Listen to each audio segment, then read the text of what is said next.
Shalom anak-anak Tuhan yang dikasihi oleh Tuhan Yesus Kristus. Adakah saudara saat ini yang sedang berbeban berat? Saudara sedang memikul masalah, persoalan, penyakit, atau apapun yang membebani kehidupan saudara saat ini. Dan saudara merindukan mujizat Tuhan.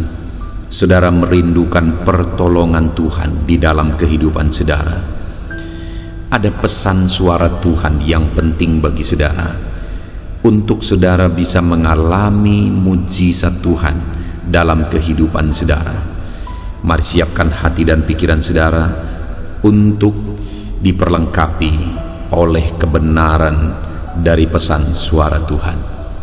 Adapun pesan suara Tuhan yang akan kita renungkan adalah dari Lukas pasal 17 ayat 12 sampai 14. Demikian firman Tuhan. Ketika ia memasuki satu desa, datanglah 10 orang kusta menemui dia. Mereka tinggal berdiri agak jauh dan berteriak, "Yesus, Guru, kasihanilah kami." Lalu ia memandang mereka dan berkata, "Pergilah, perlihatkanlah dirimu kepada imam-imam." Dan sementara mereka di tengah jalan, mereka menjadi tahir. Saudara, di dalam konteks ini adalah di mana satu kali dalam pelayanan Yesus, datanglah 10 orang kusta kepada Yesus. Dan waktu itu saudara, mereka datang bersama memohon belas kasihan Tuhan. Saya merenungkan, kenapa orang kusta ini bisa 10 orang? Kalau kita lihat latar belakangnya saudara, bahwa orang kusta, orang yang kena penyakit kusta, maka mereka akan diasingkan, mereka akan disingkirkan, dan tidak diperbolehkan bergaul dengan masyarakat umum, bahkan dari keluarga pun diasingkan. Karena penyakit kusta adalah satu keadaan yang sangat-sangat menyedihkan saudara, di mana oleh karena penyakit seharusnya orang yang sedang sakit diperhatikan dan dirawat, tetapi berbeda dengan orang yang sakit kusta. Saat mereka kena penyakit, mereka akan diusir dan diasingkan. Jadi bukan hanya beban penyakit yang mereka tanggung, beban mental juga mereka tanggung. Dan kemudian kehidupan mereka juga jadi berat. Kebutuhan hidup mereka juga menjadi kesulitan lagi. Saudara, kenapa 10 orang kusta ini bisa sama? Saya membayangkan bahwa mereka ini adalah orang-orang yang tidak lagi mendapat perhatian dari orang lain, mungkin dari keluarga pun tidak. Mereka sudah diasingkan. Dan kenapa mereka bisa sama? Karena mereka merasa senasib, tidak ada yang peduli kepada mereka kecuali sesama orang yang menderita penyakit kusta. Tetapi hal yang luar biasa di dalam konteks ini kita bisa lihat saudara, bahwa ketika mereka datang kepada Yesus dan memohon belas kasihan Yesus, mereka berteriak-teriak, "Guru, kasihanilah kami. Guru, kasihanilah kami." Singkat cerita, akhirnya mereka mengalami mujizat. Yang pertama yang saya mau kita renungkan bersama adalah bahwa seberapa berat pun kondisi kita, di dalam Yesus tetap ada belas kasihan, dan di sana tetap ada harapan. Seberapa berat pun kondisi kehidupan kita, Yesus mengasihi kita, dan ada harapan dalam Yesus. Kalau orang yang dianggap hina seperti orang-orang kusta ini, kalau orang yang sudah dibuang oleh keluarga dan diasingkan dari tengah masyarakat seperti orang-orang kusta ini, itu pun masih mendapat belas kasihan dari Tuhan Yesus Kristus. Maka saat ini saya mau menegaskan kepada kita saudara, bahwa Tuhan mengasihi saya, Tuhan mengasihi saudara. Apa yang menjadi keadaan saudara hari ini? Tuhan mengasihimu. dan ada harapan dalam Tuhan. Sekalipun mungkin tidak ada orang yang menolong engkau, sekalipun tidak ada lagi orang yang peduli kepadamu, tetapi Tuhan peduli. Tuhan memperhatikan engkau. Sama seperti orang kusta ini yang tidak ada lagi orang yang memperhatikan dan mempedulikan, tetapi Tuhan mempedulikan mereka. Tuhan mengasihi mereka. Seberapa sulit, seberapa hina, seberapa berat pun bebanku hari ini, Tuhan peduli. Tuhan mengasihi saya. Tuhan peduli kepada saudara. Tuhan mengasihimu. Itu sebabnya jangan putus pengharapan, saudara. Jangan putus pengharapan. Tuhan mempedulikan kita. Tuhan mengasihi kita. Masih ada harapan dalam Dia, dan tetap akan ada harapan dalam Dia. Pada saat orang-orang kusta ini berteriak-teriak dan minta tolong kepada Yesus, maka Yesus memandang mereka. Yesus melihat dan mengarahkan pandangannya kepada orang yang dianggap hina itu. Sama seperti hari ini, mata Tuhan pun tertuju kepada saya. Mata Tuhan pun tertuju kepada saudara. Tuhan mengasihi kita. Lalu Yesus berkata, perlihatkanlah dirimu kepada imam-imam. Ada perintah yang diberikan oleh Tuhan Yesus kepada orang-orang kusta itu. Yesus berkata, perlihatkanlah dirimu kepada imam-imam. Dan kalimat selanjutnya dikatakan di sana, dan sementara mereka di tengah jalan. Itu artinya bahwa mereka segera melakukan apa yang diperintahkan oleh Yesus. Sehingga ketika mereka ada di tengah jalan, mereka menjadi tahir. Mereka sembuh, mereka pulih, mereka mengalami mujizat. Mereka mengalami kuasa Tuhan. Kapan itu terjadi, saudara? Saat mereka ada di tengah jalan. Artinya ketika Yesus berkata, perlihatkanlah dirimu kepada imam, mereka melakukannya, mereka mentaatinya. Dan saat mereka mentaati perintah Yesus, mujizat terjadi. Mereka dipulihkan, mereka disembuhkan. Saudara, artinya apa? Yang menjadi kunci mujizat Allah terjadi bagi mereka adalah ketaatan. Yang membuat mereka mengalami mujizat Tuhan. Allah bertindak, Allah menyatakan belas kasihannya, Allah menyatakan kuasanya, dan mereka pulih. Kenapa, saudara? Karena mereka taat.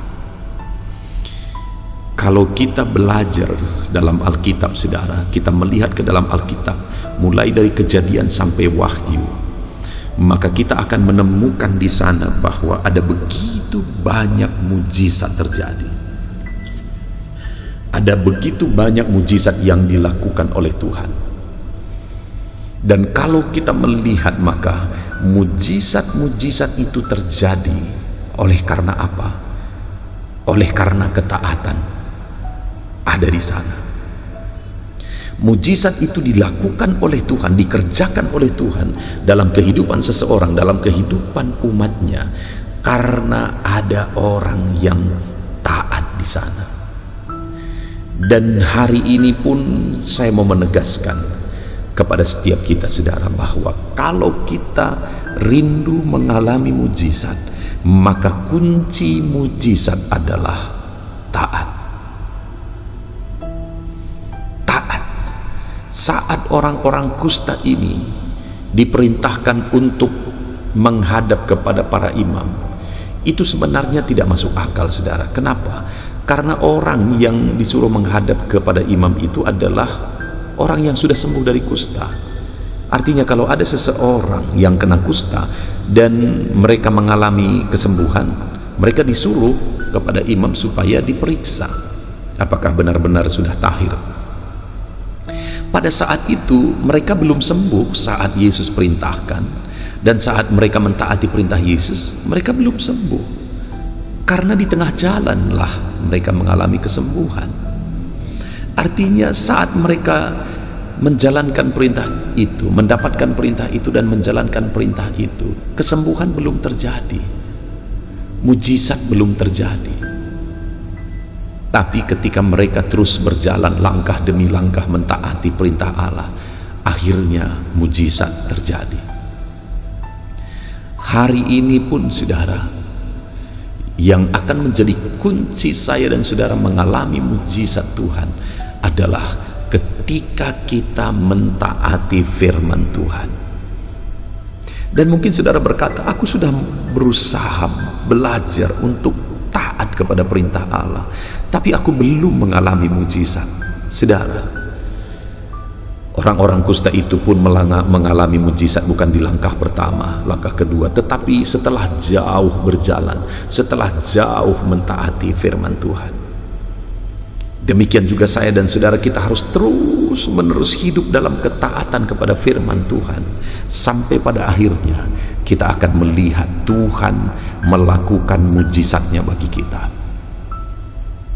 Ketika di tengah jalan mereka melihat bahwa mereka sembuh, mereka sangat bersukacita karena ada buah dari ketaatan mereka.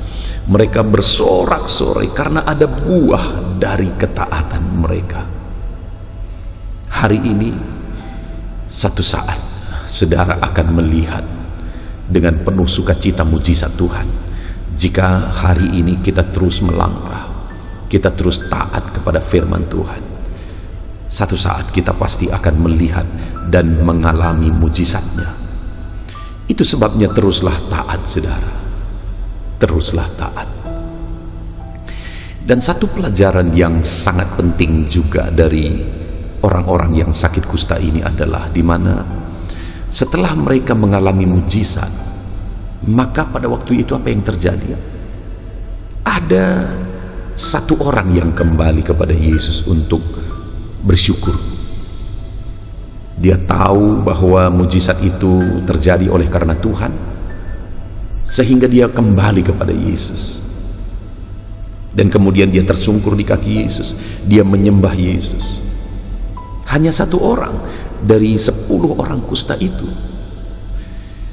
Dan ketika ada satu orang yang kembali, Yesus berkata, di mana yang 9 lagi? Di mana yang 9 lagi? Kenapa hanya satu orang ini yang datang? Dan saat itu dia berkata bahwa orang yang kembali untuk bersyukur itu, bahwa dia diselamatkan. Nah, pertanyaannya, mana lebih besar, mujizat kesembuhan atau mujizat keselamatan? Jauh lebih besar mujizat keselamatan, saudara. Kesembuhan satu saat akan berakhir juga, tetapi keselamatan itu adalah kekekalan. Dan itu terjadi kepada orang yang tahu bersyukur atas mujizat yang Tuhan kerjakan. Hari ini pun saya mau menegaskan kepada setiap kita, akan ada selalu mujizat yang kita alami. Akan terus ada mujizat Tuhan dan mujizat Tuhan yang Dia kerjakan dalam hidup kita. Dan saya percaya semua kita rindu untuk mengalami mujizat yang lebih besar. Tetapi mujizat yang lebih besar itu akan Tuhan kerjakan bagi siapa, saudara? Bagi orang yang tahu bersyukur atas mujizat demi mujizat yang Tuhan kerjakan. Hari ini, seberapa besar mujizat yang sudah kita alami dalam hidup ini, saudara? Tetapi seberapa bersyukurkah kita kepada Tuhan? Saya mau menegaskan kepada kita, mari kita belajar bersyukur kepada Tuhan, supaya Dia menyatakan mujizatnya lebih besar, dan lebih besar lagi di dalam kehidupan kita. Puji Tuhan, saudara. Jadi hari ini kita belajar dari pesan suara Tuhan, bagaimana supaya kita mengalami mujizat. Yang pertama, taati firman Tuhan, karena mujizat terjadi saat ada orang-orang yang taat kepada firman Tuhan. Taati firman Tuhan, seberapa sulit pun itu, seberapa tidak masuk akal pun itu, taati saja. Pada akhirnya saudara akan melihat mujizat Tuhan. dan belajar bersyukur atas mujizat yang Tuhan telah kerjakan. Belajar bersyukur atas mujizat yang Tuhan kerjakan di dalam kehidupan saudara. Karena orang yang tahu bersyukur akan dipercayakan mujizat yang lebih besar. Puji Tuhan saudara, kita bersyukur buat pesan suara Tuhan ini. Biarlah pesan suara Tuhan ini membangkitkan iman saudara. Saya rindu berdoa bagi saudara. Mari ambil sikap berdoa. Kita berdoa. Bapa di sorga, saat ini hamba datang kepadamu ya Tuhan. Hamba berdoa dan menumpangkan tangan atas setiap anak-anakmu yang sedang mendengarkan renungan pesan suara Tuhan ini. Kami telah belajar dari firman-Mu, kami telah mendengar pesan suara-Mu bahwa melalui ketaatan kami akan mengalami mujizat, bahwa ketika kami tahu bersyukur kami akan mengalami mujizat. Tuhan, kami mau menjalani hidup kami dalam ketaatan dan penuh syukur. Kami rindu mujizat lebih besar lagi, mujizat lebih besar lagi, mujizat lebih besar lagi Tuhan nyatakan dalam kehidupan kami. Berkati setiap anak-anak-Mu yang mendengarkan renungan pesan suara Tuhan ini. Ajar mereka ya Tuhan untuk taat sepenuhnya kepada Tuhan, dan ajar mereka untuk bersyukur dan bersyukur dan bersyukur kepada Tuhan. Berkati anak-anak-Mu ini doa hamba ya Tuhan. Hamba serahkan setiap anak-anak-Mu ke dalam tangan Tuhan. Tuhan memberkati kehidupan mereka.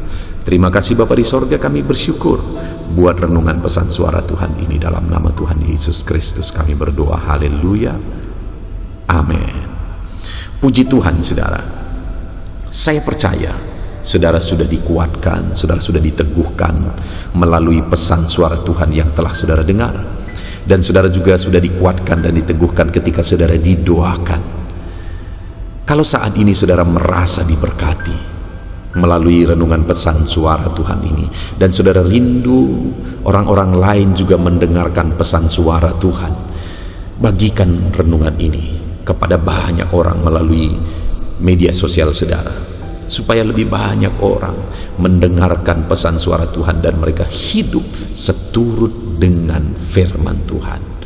Puji Tuhan saudara, kalau saudara merasa diberkati melalui renungan pesan suara Tuhan ini, dan saudara rindu memberi persembahan syukur untuk menopang kami dalam pelayanan media sosial ini, saudara bisa lihat di bawah video ini. Di sana ada didaftarkan nomor rekening di mana saudara bisa memberi persembahan syukur saudara untuk menopang kami dalam pelayanan media sosial ini. Puji Tuhan saudara, Tuhan memberkati kehidupan saudara dalam nama Tuhan Yesus Kristus, haleluya, amin.